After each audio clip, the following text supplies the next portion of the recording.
John. Thanks very much. It's a real pleasure to be here. I want to talk a little bit about the effect of race on voting behavior and the way that we think about it in social science.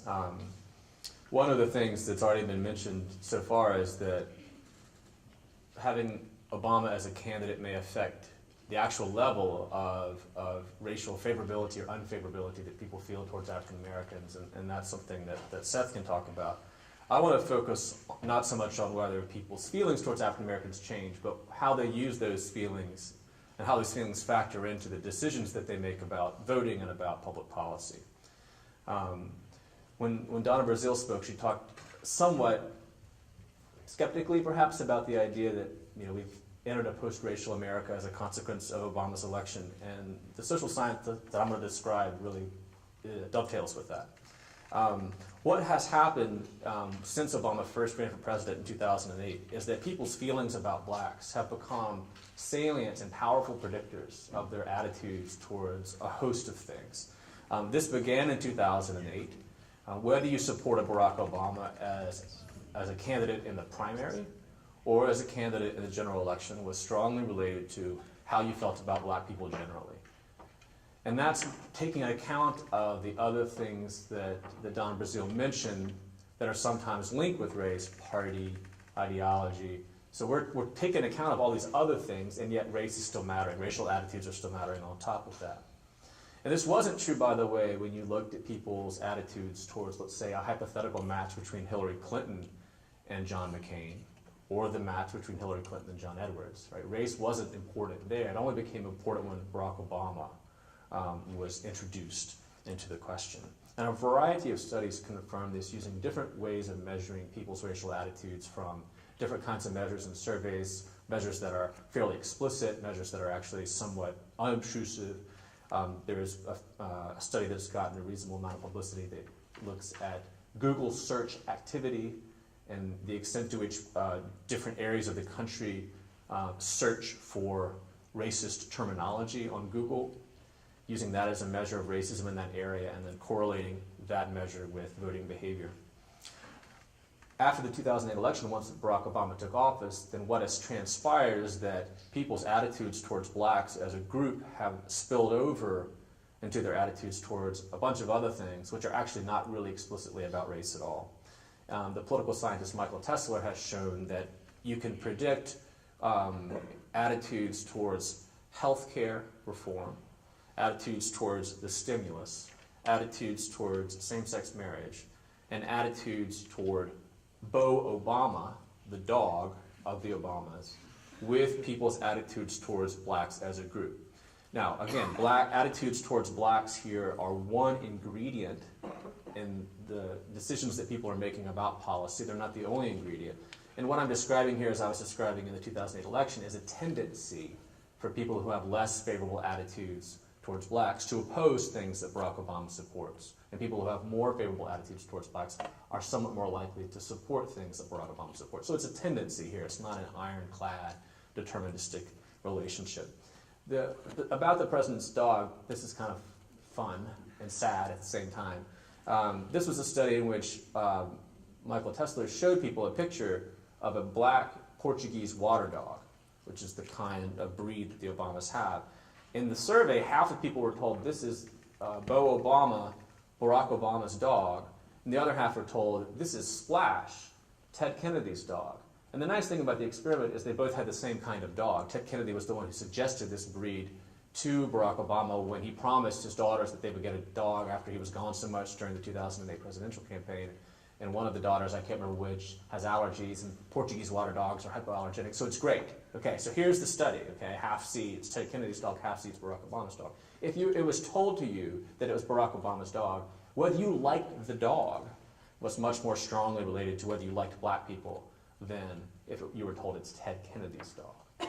So that's what we're talking about in terms of spillover. It happened again in 2010. Whether you voted for a Democrat in the House elections in 2010 was more strongly related to your views of black people than was the same choice in 2006. So fast forward now to 2012.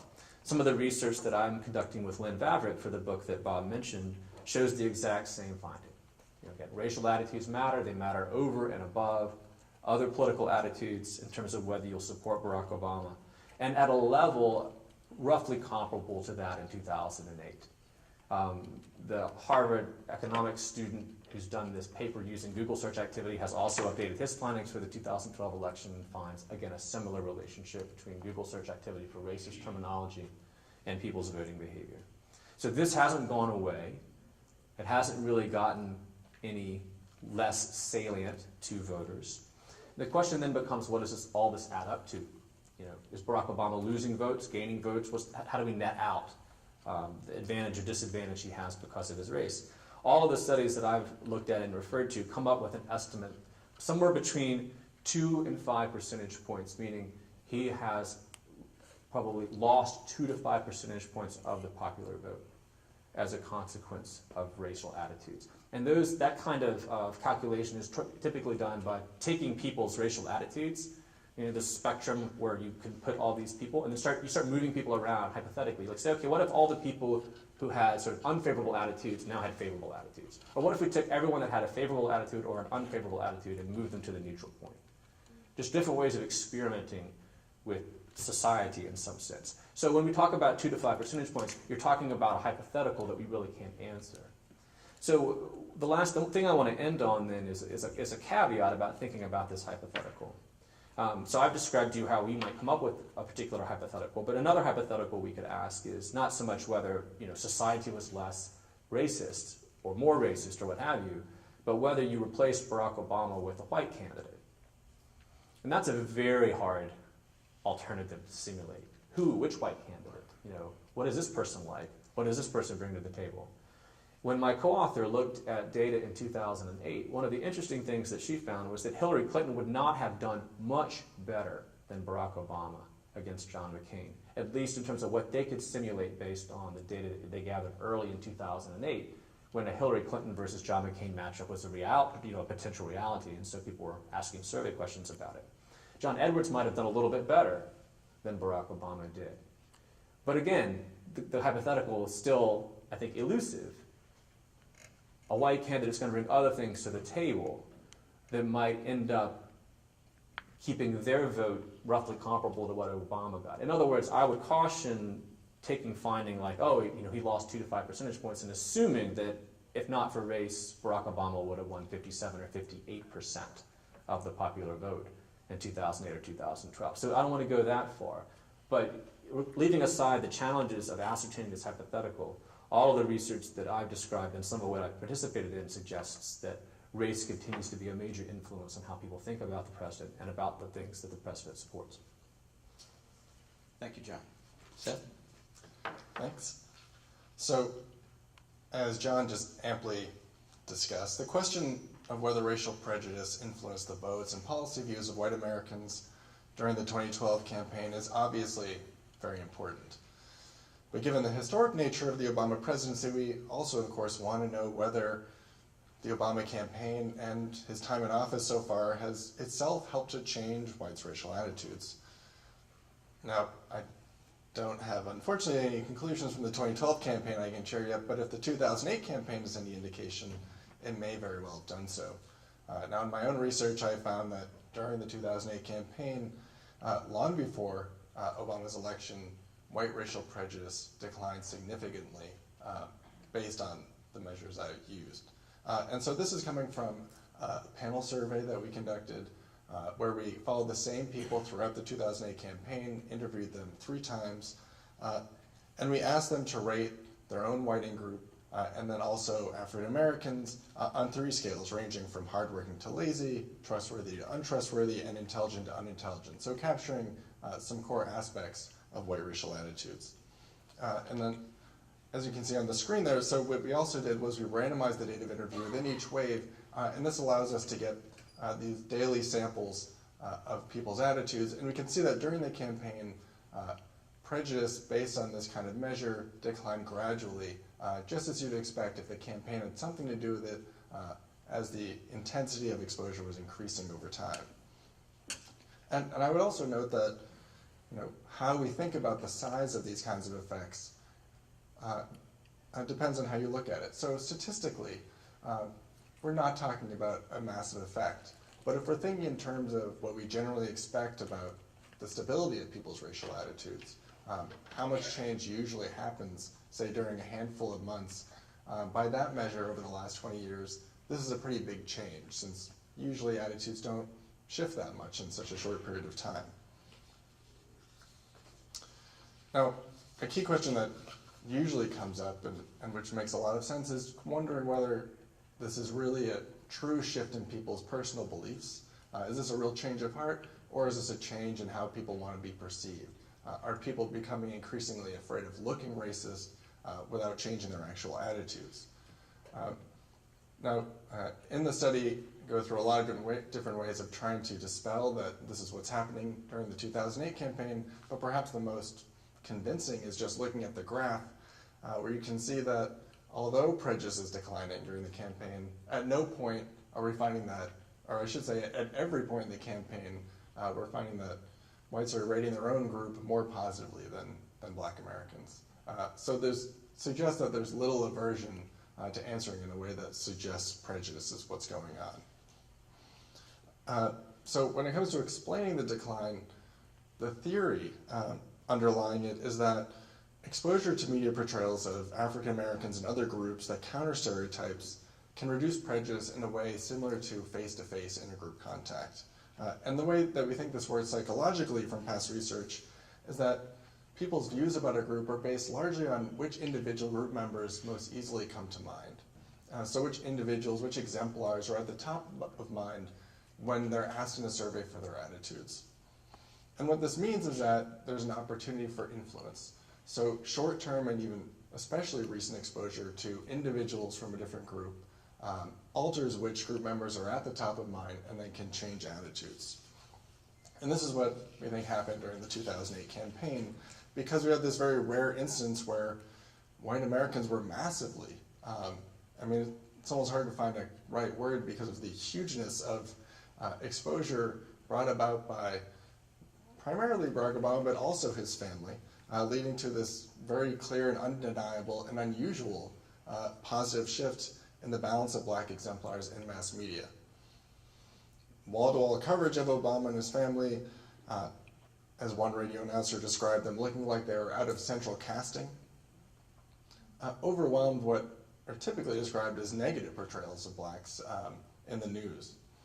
And consistent with this idea of an Obama effect, we find that attitudes changed most among whites who were most exposed to the Obama campaign, those who showed the biggest increases during the campaign in interest in viewing of political TV, and those who were living in states who were more likely to be exposed to Obama's advertising.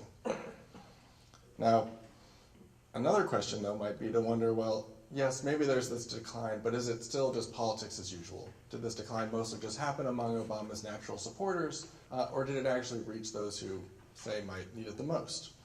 And in fact, and perhaps most surprising to many folks, is that I find that exposure actually led to the greatest reductions in prejudice among, as Donna had said, conservatives and Republicans and McCain voters. And this may seem like nonsensical, but the actual psychological process that we think through how exemplar effects influence people's attitudes fits right into this. And the reason why, and this is interesting in terms of thinking about how much race is explicitly discussed in campaigns, one reason why this kind of influence could occur, say passively, is because mostly race is not brought up. Mostly what people are paying attention to is the explicit political message of what Obama is saying and what newscasters and other pundits are talking about.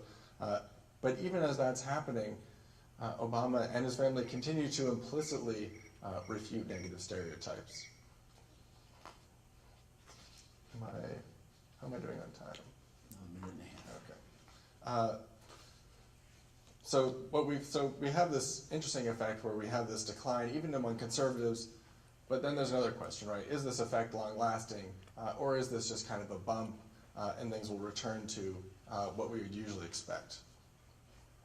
So in thinking about this, usually the perspective people bring, well, is the effect just short in duration, and would that mean it's less meaningful of an effect? Well, I don't think so. And the reason is that, again, thinking back to how we think this works, if what it's about is which people, which exemplars are most at the top of mind or most easily accessible, then the effects of any given exposure should be short-term. Because what should matter is what you're being exposed to right now in your daily life and through media. And so if changes in the extent of exposure here to Obama and this counter-stereotypical imagery changes should prejudice. And in fact, and perhaps unfortunately, that's also what I find. So in the 2 years since the 2008 election, prejudice actually increased. Not quite back to pre-campaign levels, but it increased. And this went right along with substantial drops in people's attention to politics, which is not surprising after a campaign ends. And also, it may be more surprising after a major drop-off in the amount of coverage that Obama has received. The potential for a black president, it turns out, is much more newsworthy than the reality of it. What this remains, to be seen, of course, is what we think happened during the 2012 campaign. Did the return to high levels of exposure to the Obama exemplar produce the same kind of Obama effect that occurred during 2008? Or did it not have the same effect anymore, and if not, why? We know from 2008 that, contrary to what many believe, that racial attitudes perhaps are more malleable than we initially thought, but whether that continues to be true remains to be seen. Seth? Yeah. Okay, so my focus, what I want to focus on a little bit here, do you have a clicker? Thank you. Is to bring us, just try to bring up a way that we can assess what the racial climate was like in 2012 and how it might compare to 2008, and to try to bring us a little bit out of just only focusing on what we see in the news media or through surveys, but rather to think about and move beyond some of those traditional sources of political information, because as Professor Entman said earlier, we're getting our information from a much more comprehensive, wide variety of sources. We're not only getting our attitudes and information are not only shaped by news, but really they're shaped by everything we're taking in, and a large part of what we're taking in is through our entertainment media. So I think it's important to think about that. So in specific, I want to think about some key indicators of social distance between races and how that might have been affected by having Obama both as a candidate and then as president, and how things might have shifted between 2008 and 2012. So I want to talk a little bit about what we see both in popular culture during that period from 2008 to 2012, and what we might see in terms of how people have reacted and received racial images in popular culture between 2008 and 2012. Okay, so I have to admit, before I get too much further into this, that I always sort of felt the idea of Obama potentially ushering in or even signaling a new post-racial era was a bit of a straw man. And I was very inspired in that moment that Jim Margolis showed when Obama said there was not a black American, a white American, a Latino American, an Asian America, there's just the United States of America. I thought it was very inspiring and a wonderful articulation of this ideal of equality, but I didn't think it was a promise.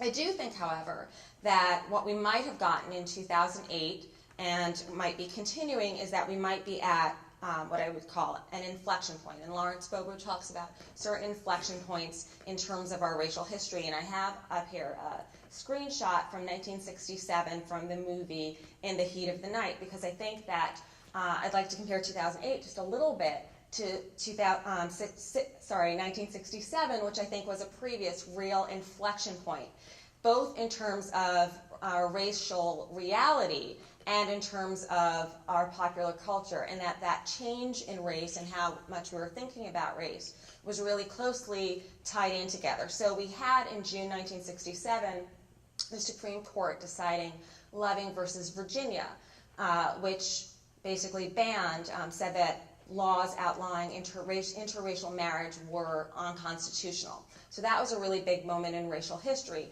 At the same time, in 1967, we had in theaters In the Heat of the Night, in which Sidney Poitier got to do something that was considered really, radical at the time, and it's a scene that has been replayed on YouTube probably millions of times. In 1967, in this movie, Sidney Poitier actually slaps a wealthy white plantation owner during a confrontation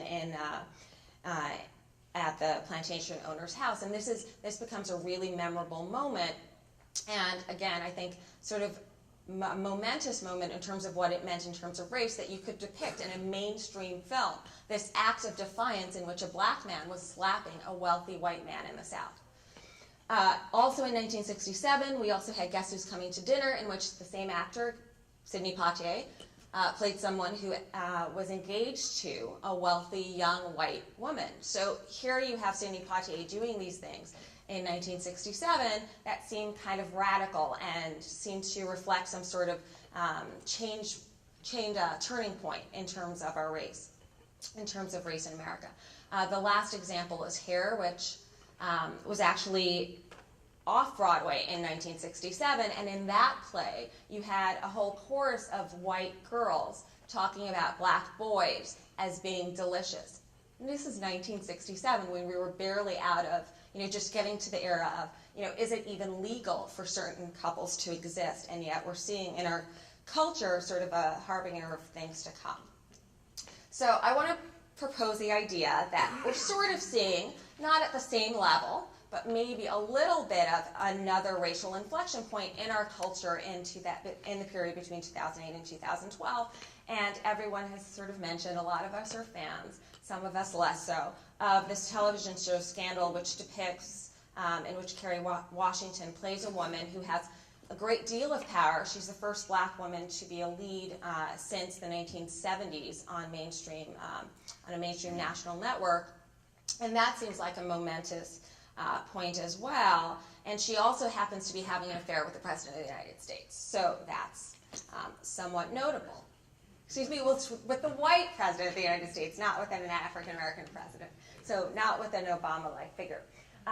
So that's just a little bit of what we're starting to see. But before we characterize what else we see in these years, I want to talk a little bit about responses to some of these racial messages. So I did a study in 2008 during the first Obama campaign of how people interpret and respond to messages about racial ideology that they receive through entertainment media. And I specifically did a study comparing how white women reacted and to how black women reacted to a particular type of narrative, an interracial narrative. And I showed different groups of women, two different movies. One movie was had what I characterized to be more of a multicultural type of ideology that it portrayed, and that movie was Something New, which is on your left. That's a shot from Something New.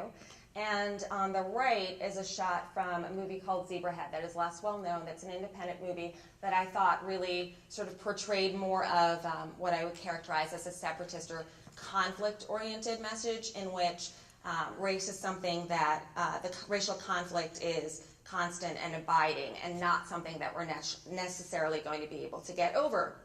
So I wanted to see how black women process these messages compared to how white women process these messages. And I found that there did seem to be some sort of framing effect potentially in how the audiences responded to these movies, meaning when they were exposed to the multicultural message of the movie Something New, black women at least seemed to respond in a way that said that their sort of racial hopes for inclusion seemed to be activated.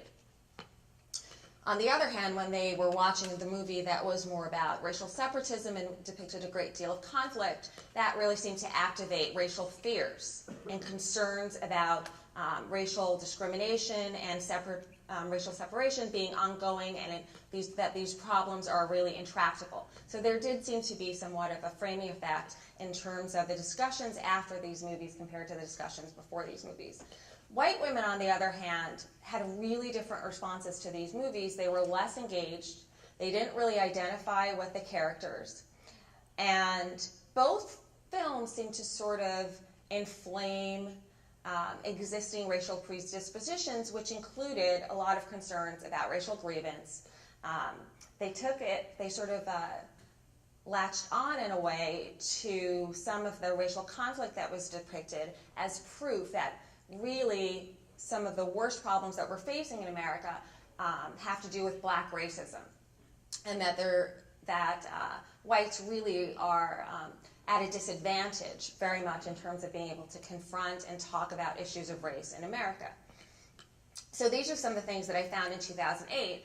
Apart from being interesting in terms of how different people reacted to racial ideology, the thing that I now think back to that I learned in 2008 compared to 2012 is how surprised I was and how surprised the moderator of the white focus groups was to hear such strong racial concerns and grievances. And I point this out because I think that in a way is a key indicator of what has changed between 2008 and 2012.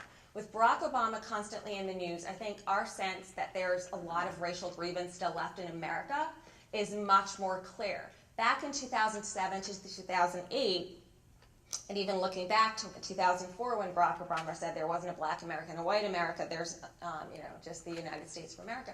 I don't know that he would even make exactly that claim at this stage, because in 2008 there was just much more, it seemed, innocence about where we were in terms of racial conflict. But after seeing all of the birthers and some of the types of things that Professor Rojecki showed us, I think we're all much more familiar with this sense of racial grievance now than we were even in 2008. And I'll just flip through a series of pictures to just illustrate this idea that between 2008 and 2012, I think that race and all of the contentious conflicts that still exist in terms of race in the United States has become more salient, more top of mind, in a way that I don't think was quite clear before Barack Obama's candidacy and before his presidency. So just to run down sort of the short list of some of the examples that we're seeing in our popular culture that reflect that ongoing racial tension. We're seeing, the television show Scandal, which in a way is a representation that things have changed, but at the same time, you have the main character, who's a powerful black woman, saying that she sort of feels a little bit in this relationship like Sally Hemings, who was Thomas Jefferson's mistress, before the Civil War. So it's a really strange moment in which race has become top of mind and salient, and in a way, our racial problems have become somehow more prominent. So we have Django Unchained, which is the sort of revenge fantasy about racial conflict. We have The Accidental Racist, which I think is sort of the epitome, of some of these points I want to make, because The Accidental Racist, which is the song that was just released by Brad Paisley with some rap interlude, a bit of rap interlude by LL Cool J, really expresses this idea of, as a white person in America today, I'm stuck in a really strange place, right?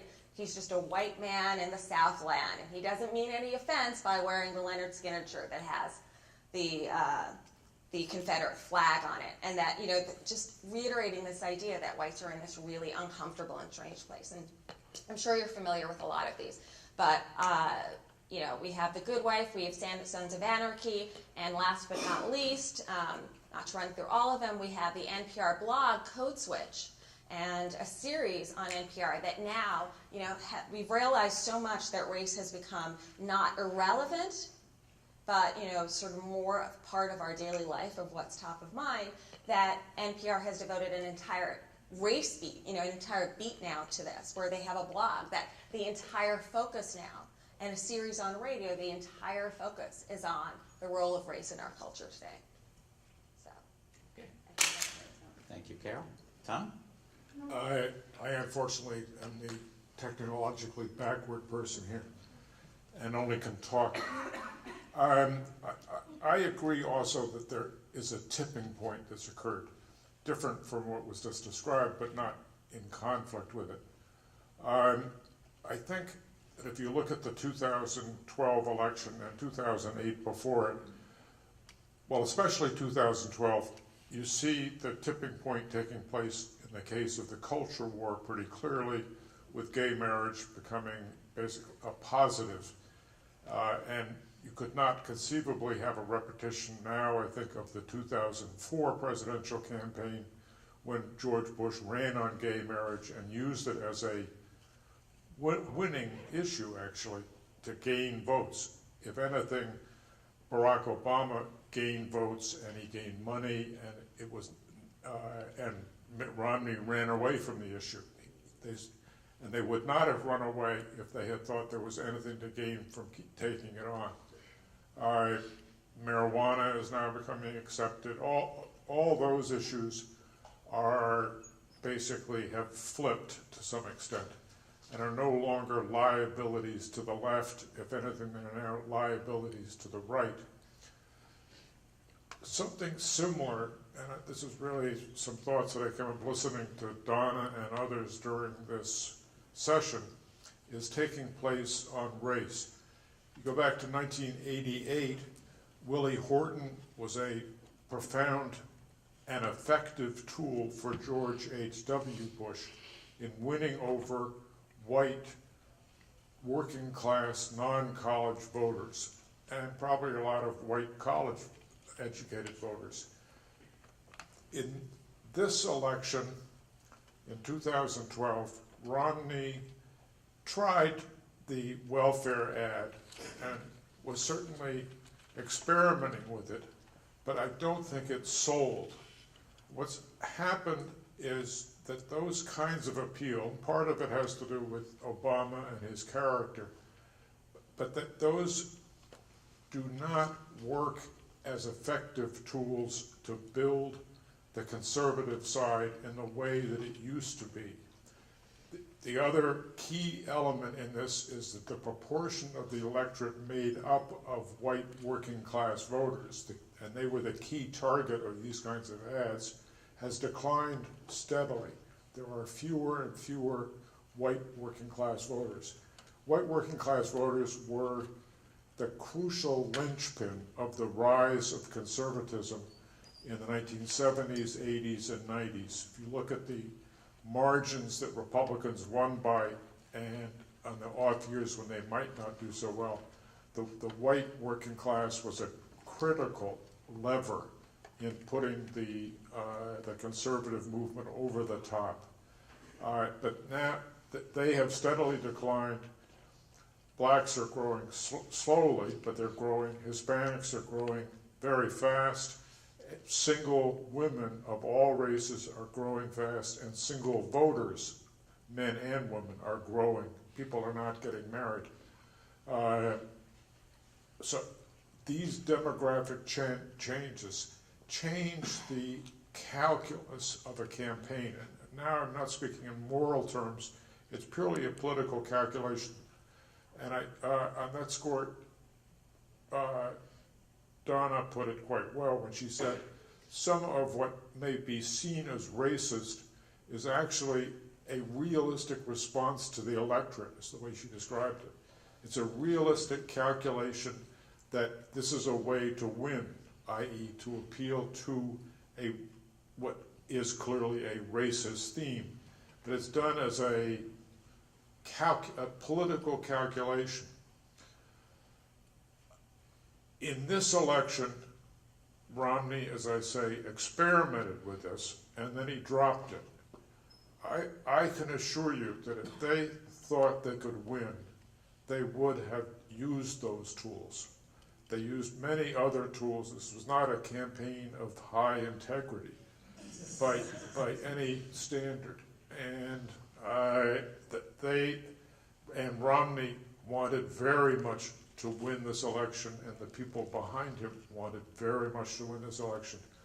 I think what's happened is, in a sense now, the issues of race, just as the issues of gay marriage and other culture war issues, have now become important and actually effective tools in Republican primaries. And that's why when we saw these earlier, and some of the earlier discussions, and so forth, Santorum and Gingrich using explicit racial references and getting strong applause from conservative debate audiences reflects that those tools are still powerful within the conservative movement, but they are no longer majoritarian effective tools in terms of running in the general election. So the Republican Party has this much broader problem on both racial issues, on gay marriage, and obviously the party is going through a critical reevaluation of what should it do in the future. Has it basically, are too many of its issues liabilities? And it's a big struggle because there are a lot of constituencies that have strong vested interests in those issues. The Christian right, for one, conservative, anyway, there's clearly a lot. These issues, and I think race may be, I'm not as sure about this as I am about the gay rights kind of issues, have gone over this edge and have become issues that are sort of litmus test issues during primaries for Republicans, but real problems come to general. And clearly Romney's presidential campaign exhibited all this, where he had to basically either stop talking during the presidential election about a lot of what he talked about during the primaries. You didn't hear him talking about the entitlement society. He dropped that. That's because so many people get Social Security and Medicare, they were going to start hearing that in a general election contest as something affecting them, and he had to get the votes of older voters are crucial now to the Republican Party. So at any rate, all of this, I think, there is a very interesting inflection point or tipping point.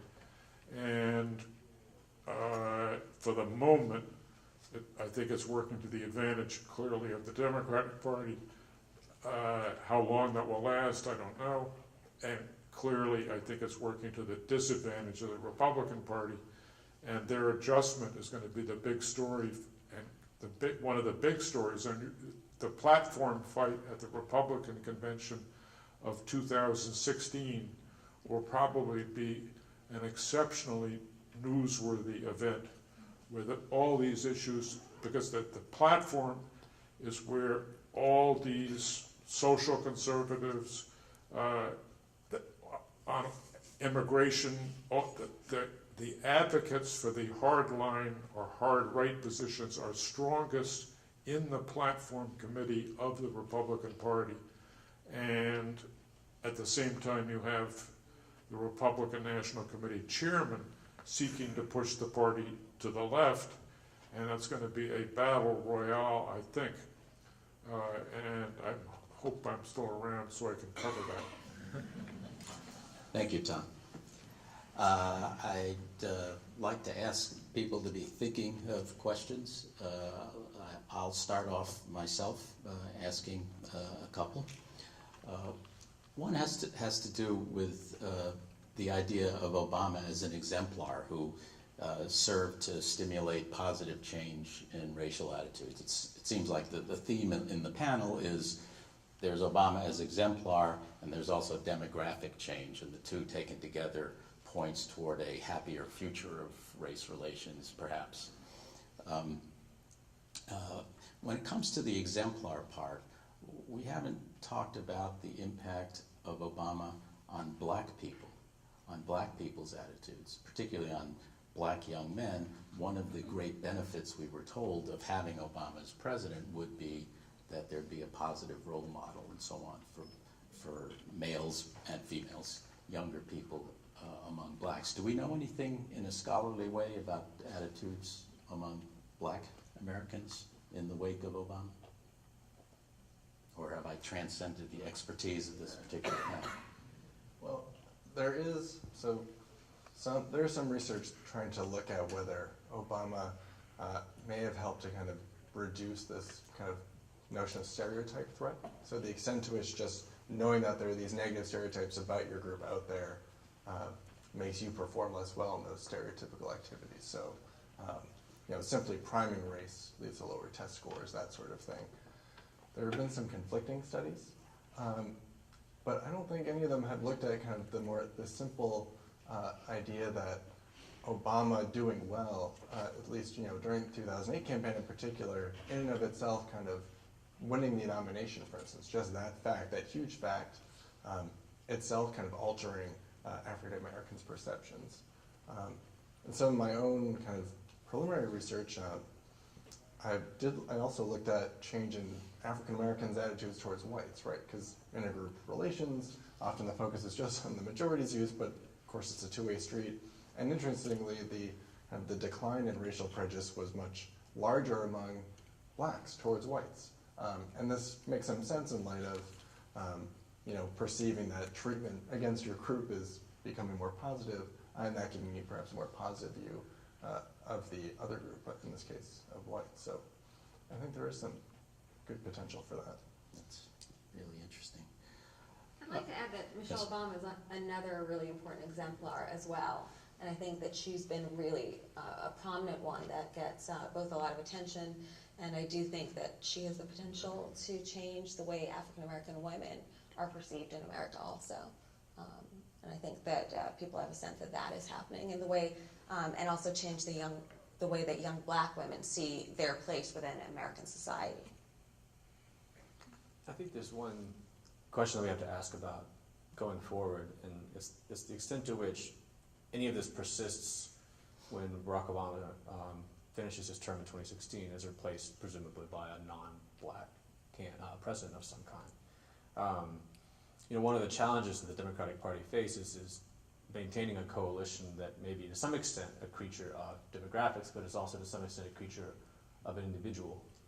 And I don't know the extent to which they're going to be able to retain and motivate the Obama coalition in exactly the same way. And the same thing goes with the idea of thinking about Obama as an exemplar. I mean, who is Obama being replaced by, and are there going to be similar exemplars? One of the challenges, I think, is that part of the reason why Obama was an exemplar is because there's so many broader societal and cultural factors that make it difficult to achieve what Obama has achieved. Obama himself can't make those factors go away. In fact, I think some of the frustration that the African American community has felt with the president is that he doesn't really address those structural factors in an explicit way. He prefers to speak, more broadly or so forth. Maybe what I'm reflecting here is my own sort of bias as a social scientist to assuming that things won't change as fast as sometimes they seem to change or seem to be changing.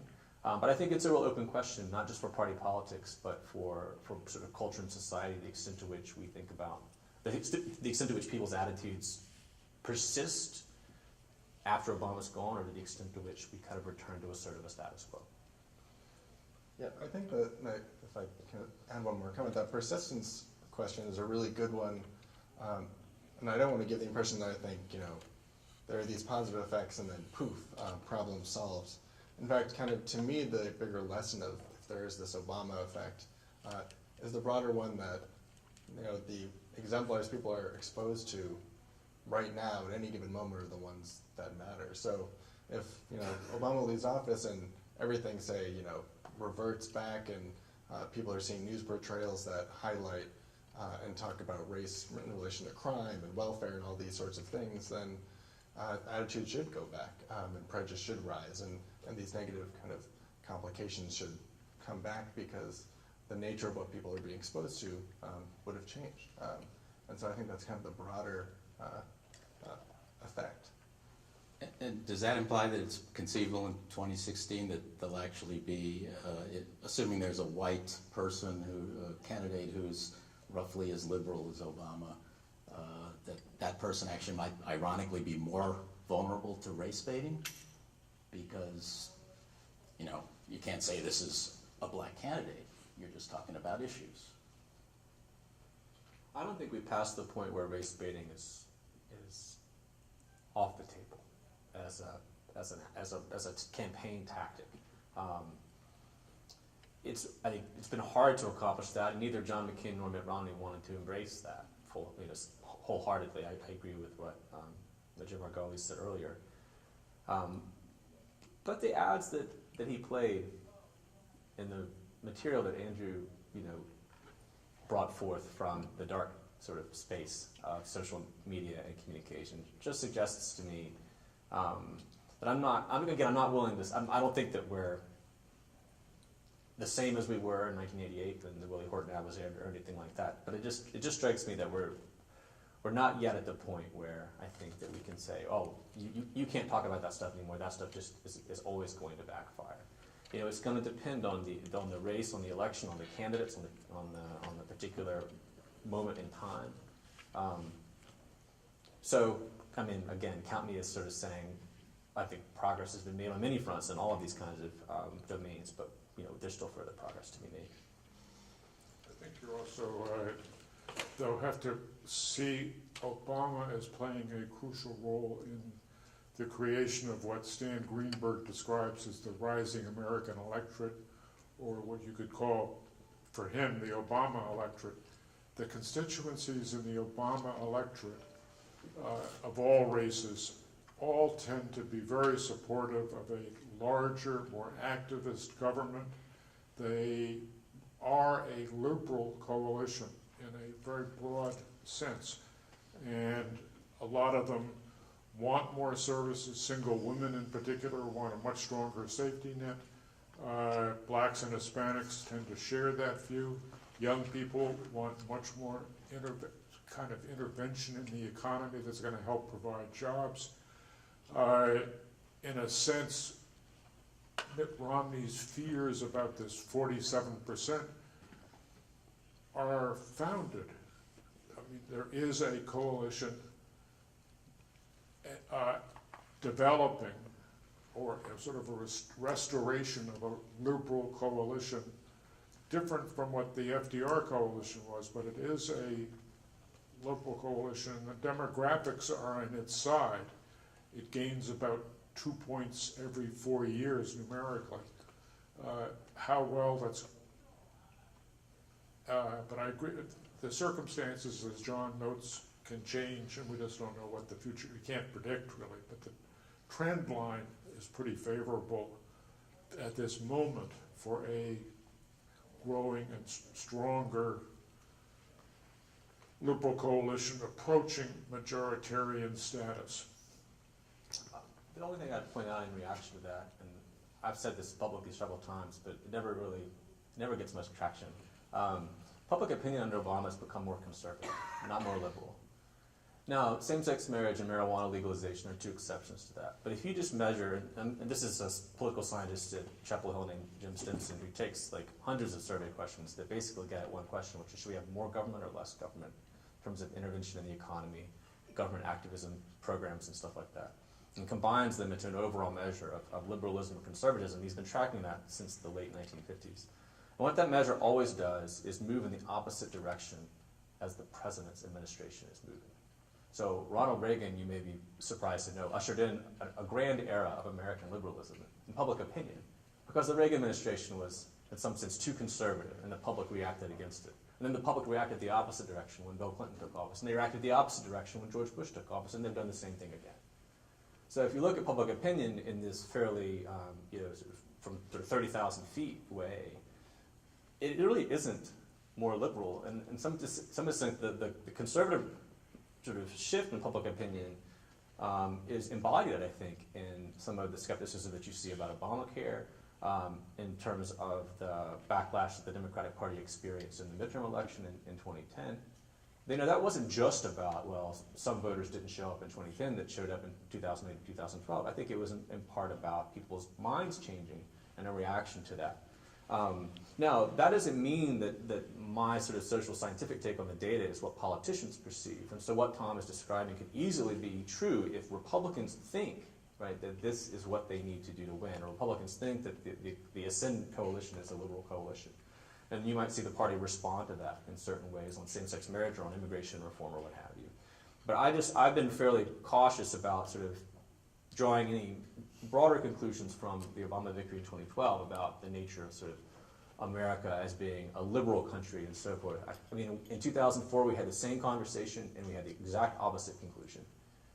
Except now it was how Democrats had to appeal to values voters and do all these things.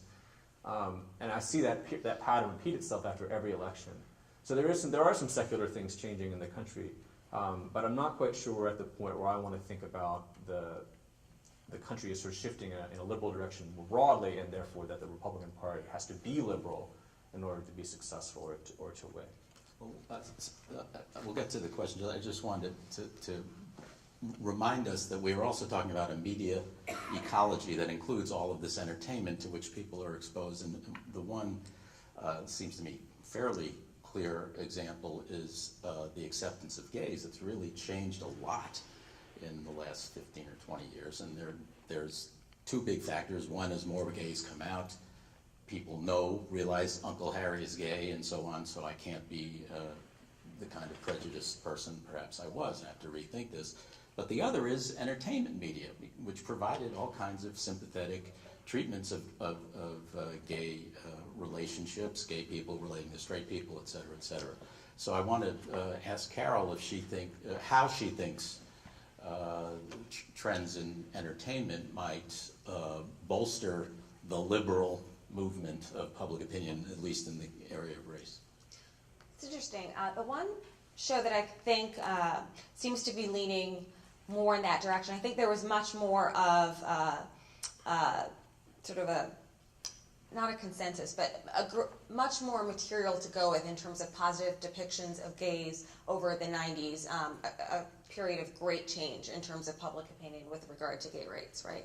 So you had Will and Grace and Ellen, but beyond Will and Grace and Ellen, which were really pivotal, you had gay characters showing up more often in a host of other programs as well. I'm not sure we're seeing that dramatic a change in terms of racial representation, but I do think that we're seeing it in surprising places. So the couple of pieces of entertainment that I mentioned are some of the more obvious places. Didn't really get to talk about The Good Wife, which I find to be really interesting because it is not a program that's aimed at a really super young or multiracial audience, and yet it is a program that has consistently confronted issues of race and had storylines over a long period of time that deal with actual policy-related issues of race. So, for example, they've dealt with how identity politics plays out in elections. That's been a recurring theme in portraying the main character's husband's race for now his race to be governor. Secondly, they've portrayed the family's reaction to an interracial teen couple, and that being over, really a long-term story arc, and showing not just how the campaign and other people outside react to it, but also even daring to show that potentially this liberal family might have a little bit of a problem with that. And then, even more interesting and rare, they have actually portrayed this idea of workplace discrimination, both in terms of hiring and in terms of promotion, and the role that race and reactions to just being more comfortable with someone of the same race may play in terms of creating a situation of reinforcing institutional racism. In Peter Florick's office as the district attorney, right? So they've dealt with these issues, these ongoing substantive issues of race, and that is not a program that's aimed at a young or a particularly multiracial audience, and it airs on CBS, which tends to attract an older audience. So I find it interesting that a program like that is actually dealing with sort of substantive racial issues on a regular basis. If we had more of that, I think that could make a real difference.